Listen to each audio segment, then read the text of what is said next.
Welcome to There She Is, the podcast by Women's Sport and Recreation Tasmania. This is a space for celebrating women in sport, the athletes, coaches, administrators, volunteers, and leaders who shape our sporting communities. We talk pathways, visibility, lived experience, and what works for women in sport right here in Tasmania and beyond, because representation matters and every story deserves to be seen. All right, hello everybody. It's Philippa here from Women's Sport and Recreation Tasmania, and I'm really excited to introduce you to Roxy Perry today, who is a bit of a Tasmanian icon when it comes to the climbing space. She is the director of Rockit. We've got two amazing gyms here down in Hobart. She's a bit of a jack of all trades. She's a competitor. She still competes internationally, a route setter. You know, she runs the coaching programs and a big passionate advocate for inclusivity in sport. So we're going to go a little bit through Roxy's journey today and how that's evolved and what exciting space there is available for girls coming through climbing in Tasmania. So thanks so much for joining us today. Thanks for having me. Awesome. Now, I'm curious, I've read before that you, growing up, struggled a little bit with finding your space in sport and self-confessed, sucked at a few different sports, and it wasn't until you came across climbing that it clicked. Can you tell us a bit about how you got started? Yeah, I mean, as you said, I tried every sport. I was very passionate about a lot of different things. And I was just one of those kids that had something on every night after school that was probably completely different. Very much driven by my friendship group. I think everyone was, very sporty. I very much struggled with the standard track and field, anything to do with a ball. I was not coordinated in any way, really. Absolutely obsessed with just climbing anything that I could, trees, buildings, whatever it was. And yeah, I think probably sport that stuck the most until I found climbing was gymnastics, because it's very whole body and technical. And then as I sort of, moved away from that, found climbing as an alternative sport, which I was pretty young when I first started climbing, but when I started taking it a bit more seriously, by that I mean, climbing more than once a week or once every 2 weeks, yeah, it just kind of stuck. It was a really fun environment. It's not as sporty or as intense as other sports that you can do, like gymnastics, where it's really highly competitive and you have to be quite good to progress or to enjoy it. I felt a lot of pressure from other sports, and climbing was just it was just fun. It's just so hobby based and alternative, and you can take it as seriously or as not seriously as you want. But yeah, I was quite young when I actually committed to climbing. And yeah, just kind of stuck from there, really. Yeah, I love that because a lot of sports have a lot of structure and set expectations. So there's a lot of freeness and autonomy that comes in this sport. Mm-hmm. Do you find that helps with long-term participation with everyone you see involved in the sport? I do think so. I was actually talking to some other coaches lately when I was interstate, and we were having the discussion about how there aren't very many, youth athletes or youth climbers that make it all the way through to the open stage. A lot of the open athletes either started a lot later, or it's just a very small pool of those kids that started young. And just ways that we see that growing and changing. So I think I came into the sport at a really optimal time where it was so small. You really, as long as you climbed more than a few times a week or a fortnight, you could progress quite quickly. And so, you'd find yourself at nationals and actually not coming last, or coming last and that still meant fourth. So it was really easy to get hooked in that sense. And I do think the sport has shifted a little bit where teams are progressing and building quite quickly, and there's a lot more pressure on younger kids to do well, and youth nationals and that sort of thing. And you do see it drop off a little bit in that sense where kids come into it, it gets way too intense too quickly and they do drop back. So trying to view the sport, sort of see ways that we can bring that back a little bit into just a less pressured environment, especially at the younger ages, the grassroots. I really do think that it helps with the burnout and the dropout when they're not getting pushed to, win championships at the age of 10. That's it. I mean, the biggest dropout for girls is those teenage years, and everybody sees that in a lot of sports. So I think coming at it from a different angle is definitely going to help them stay in it for longer, because we all want kids to be active for life. Yep. Yeah. Did you find there was any particular challenges, or maybe we're seeing in younger athletes now with being from Tasmania? Yeah, I mean, as I said, the sport has progressed so intensely in the last, well, like since I've been climbing. I've seen, you know, 50 odd gyms open up on the mainland, and even just the way that comps are run, the style of setting that's coming out. Like it's changed so dramatically that it's hard to keep up in general. And being in from Tasmania, where it's obviously a lot smaller, a smaller pool, it definitely has its advantages and its disadvantages. But I think as long as we keep pushing, I guess just like our setters and climbers learning from other gyms and just keeping that influence open, I don't think we're necessarily too far behind. There's ways to work around it. Yeah. Absolutely. And so you've talked about like the high performance pathways. And I know at Rockit, when you have identified athletes who are progressing, they're only having a guided or a coach session once a week. Is that intentional? And tell us a bit more about that. Yeah. So I think it's really important to, when you're in those younger ages and like even just in general for training, a focus on just movement and climbing and enjoyment is so crucial. In the younger ages, keeping kids excited to be on the wall and push themselves and just try hard and climb for their own enjoyment is absolutely crucial. And the decision to have the team training once a week it's more or less so they can understand like some structure and know kind of what training is and how, keeping tabs on injuries and making sure everyone's in the same path, but then encouraging them to just come in on their own time, find what they love about the sport, use their membership to just climb. So there's still focus on them having multiple sessions. But when it comes to, I guess, climbing training in general, the best thing you can do is climb. So really, whatever way that means to keep kids just coming in and excited and being on the wall, it doesn't really matter so much as long as that's what they're doing. So yeah, that it somewhat is intentional.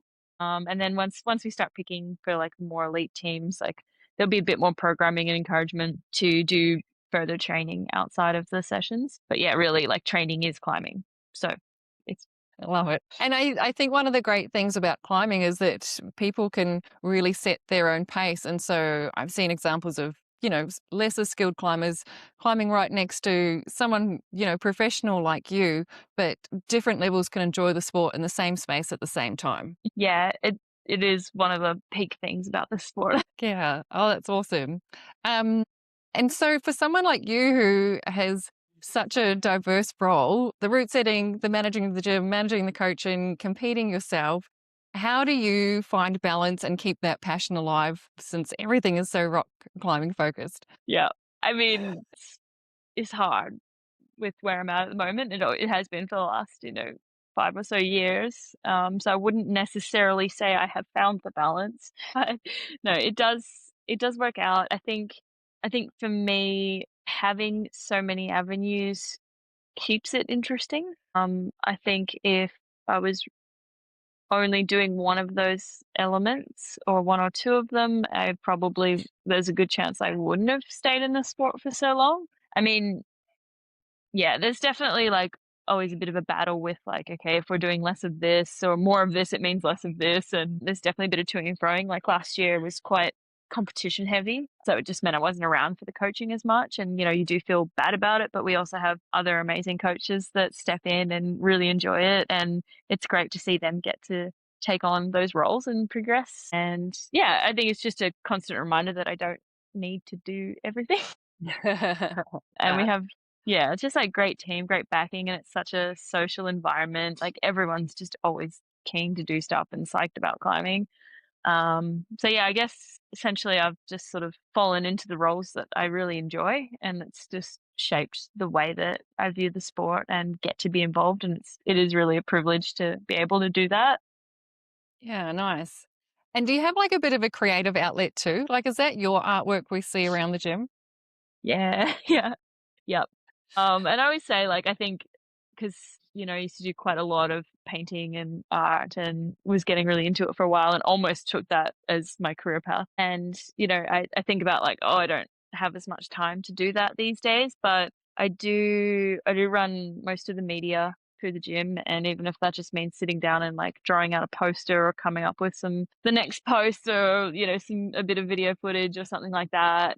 I really thrive in that area and love it so much. And so I think I still get to experience that creative outlet, and that alongside with route setting as well, which I find to be really interesting. And it's like artwork with movement. So it's, Yeah, um, absolutely. yeah, there's definitely still a lot of avenues to explore in the artistic and creative realm in climbing, which definitely is a highlight for what I do. Yeah. My mind gets blown with the problem solving you'd have to be able to engage on that level for doing all the route setting. Yeah. Yeah, definitely. And you've managed to create a really amazing environment in that social kind of space with climbing, and you're really gender inclusive. So, how have you seen the gender inclusivity sort of evolve over the years? Yeah, I mean, it's so easy for this sport to be intimidating and for it to become like quite male dominated. And it's something that, I mean, I personally have been passionate about trying to push women in sport in climbing I mean, since I became a woman, I guess, myself. So I think the fact that you're already working with, heights, and you're putting yourself on the line, you're on the wall and you're the only person on the wall at times and people are watching. It's like, it's already a pretty full on and scary thing to step into unless you're with a group of people that are there and understand what's going on. And like it can easily be turned the other way, I think. So the fact that there is that alternative way that someone can be introduced to the sport and have a really good time, I'm just all about pushing that. And yeah, so we sort of started with the bold women sessions, which we actually have one tonight, which is hilarious timing, and just trying to make the whole situation just less intimidating. Just take the nerves out of it. Just show people that you can literally just rock up, you know, falling is cool, falling off is great. You don't have to get to the top every single time. Like that's part of what we do, is just getting on and having a blast, and just trying to make it really comfortable and friendly. And then a few years ago, we connected with Climbing QTs, which are a group from, I believe, Narm, Victoria. I should know that, where they're from, actually. And yeah, started off our Climbing QTs inclusive LGBTQ sessions as well, which same intent, same goal, was just have really like fun climbing, and a fun environment. I just helped take, I guess, the edge off, like that first experience of walking in and just seeing a bunch of dudes and be like, oh, actually, I don't want to do this, because it really is fun and super social once you get into it. Yeah. I think you guys have some really great role models there. There's definitely a balance of male and female staff. I know my daughter loves Jessie, and and that really keeps the young girls motivated, seeing these, badass girls, big girls doing cool things that they get to look up to. Yeah. Yeah, there's And so many elements of oh, sorry. you go, sorry. I was just gonna say there's so many elements of the sport where it's just like your build or your height or your strengths and your weaknesses. It's all over the shop. Like as you were saying before, like you can have someone that's really strong climbing alongside someone that's never climbed before. But even in that sense, they can still both get on the same boulder and get to the same spot. There's so much variety in the way that we move and the way that we climb that, yeah, you can have strong women or technical climbers that are just way outdoing the people that are just coming in and brute forcing their way up a boulder kind of thing. Love it. And even simple things like you have period products in the change rooms. Have you had that for a long time, or other little changes like that you've implemented? Yeah, just slowly. I mean, just things that, like as I said, we're kind of always open to the idea. We've got the sessions, the women's sessions and the QTs, but really just trying to push for a very inclusive space. I mean, one of the very first things that we decided on when we were designing Durham Park facility was like, my partner just looked at me and he was like, I think we need pink volumes. I really want pink volumes, which are like the main shapes that go onto the climbing walls. We kind of looked at it and we're like, yeah, pink is sick. We're doing that. Like, and it just, I'm so used to seeing gyms, climbing spaces that are just grey and like, grey mats, grey walls, grey holes. Like it just is really, or blue, green, just really like mask coloring. Yeah. So taking on this idea of like, we're going to go pink shapes, we're going to have birds as like an underlying theme. Let's do a big mural that's all like flowers, and just trying to push that vibe, I guess, like plants everywhere. I want people to walk in and be like, this is this space is pretty and I want to sit here and I want to be here, not like just walk into just like, oh, it's a gym. Like I definitely don't love that feeling. Yeah, and like as you said, like period products in the bathrooms. I don't know, just trying to we've introduced the inclusive category to our social events. And yeah, I mean, can't think of anything else on the top of my head, but Yeah. That's great. Like with the social climbing competition. So there's male, female, and inclusive, and then there's prizes for all of the age groups across there as well. So you guys do that exceptionally well. All right. So, and tell us, what have you got coming up ahead? I know you've got nationals just around the corner. yeah. Yeah, so I got Boulder Nationals in 2 weeks' time, which is exciting. I actually didn't go to the last Boulder event nationally, because the last couple of years I've been very focused on lead, which is just one of the other disciplines. But yeah, since we had lead nationals at the end of 2025, and then I knew that Boulder was coming up and I wouldn't have any more lead events till towards the end of the year, most likely. So I just switched gears and I was like, I'm just going to focus on Boulder, which has been really fun. It's very like movement based and jumping around and swinging. And yeah, it's been good to kind of work on it a little bit and feel less bad about my Boulder ability compared to my lead. Yeah, and then so with the international events, nothing is actually confirmed or locked in yet. So still waiting to find out what are we going to. I think it's likely that there'll be some events, as I said, towards the end of the year, which will either be World Cups or European Cups. I think I just don't actually know yet. So the process of Sport Climbing Australia, they're constantly like restructuring their policies and changing who's on the team and that sort of thing. There's usually a few training camps to go to and that sort of thing, which will start in March, and then they'll start selecting who goes to what comps from there. Yeah, awesome. And just to finish off, what excites you the most about the future of climbing in Tasmania? Oh my gosh, that's a big question. I think in a really kind of vague way, just more people knowing about the sport and seeing it as even just the hobby, like just bouldering in general. Like I've noticed such a huge increase in climbing and our members and people just knowing what bouldering is, knowing we exist since Stone Park opened. I just want to keep like pushing that and bringing more people in and yeah, just like showing people how cool it is and how I don't know, social and serious or unserious you want to take it. Yeah, that and also we're just in the process of starting our competition team. So on a more serious note, like just pushing those like slightly older Tassie kids into that next level of competition. So getting them at nationals, getting them qualified for World Youth Championships and that sort of thing, and kind of bring back a bit of a Tassie force on the national stage as Love well. it. Very cool. Right, I did think of one more question, which Yeah. I'd skip as well. What do you think that other mainstream sports can learn from rock climbing and take a little bit of what you're doing and implement into different spaces? What would you like to see happen? I don't know how, but I guess because climbing is an alternative sport in a sense, the social element is so strong. And I guess it's in line with kind of, your skateboarding and your mountain biking where it's just like it is something that you can just go do. But I think just like encouraging participation at grassroots, and encouraging participation in younger age groups and not taking it as seriously so that people and kids do continue in the sport for a longer amount of time rather than trying to just focus on elitism, because I think that in the end that is how it goes if you do it right early on. Kids should have fun always, and yeah, maybe just trying to find the social elements really. And I don't know, maybe that's a bit vague. Yeah.